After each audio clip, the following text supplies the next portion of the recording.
Денеска официјално започна реконструкцијата на познатата едносмерна во Штип. По претходна најава дека истата се затвора за сообраќај, а ќе биде пренаменета во пешачка зона во пробен период во време траење од 1 месец. Проектот опфаќа обновување на уличната инфраструктура, подобрување на водоводната мрежа и инсталација на уличните светла. Граѓаните пред камерите на М-нет телевизија споделија позитивни ставови дека Штип одамна заслужува ваков проект кој е од општо добро за граѓаните. Па подобро да нема толку гужва со коли, со глупости. Народот да се оде слободно. Не култура на шо може.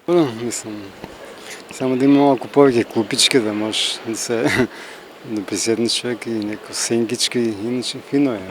Всеки случај. Заслужува Штип да има едно такво катче, што само пешаците може да минат, да се пазат од возило и така. Сега не знам што е замислено, би требало. Со овој проект престануваат движењата на автомобилите на едно од најпрометните улици во Штип. Во друга страна пак, граѓаните позитивни и радосни го очекуваат финалниот изглед каде ќе можат да уживаат во вечерните прошетки и да се дружат со најмилите. Супер! Значи, најреално во секој град, велик град треба да има шеталиште.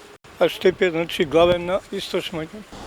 Со реконструкцијата се предвидува промена на естетскиот изглед на улицата, подобрување на функционалноста, а воедно и да се обезбеди погодно место за шетање, купување и опуштање за граѓаните и посетителите на Штип.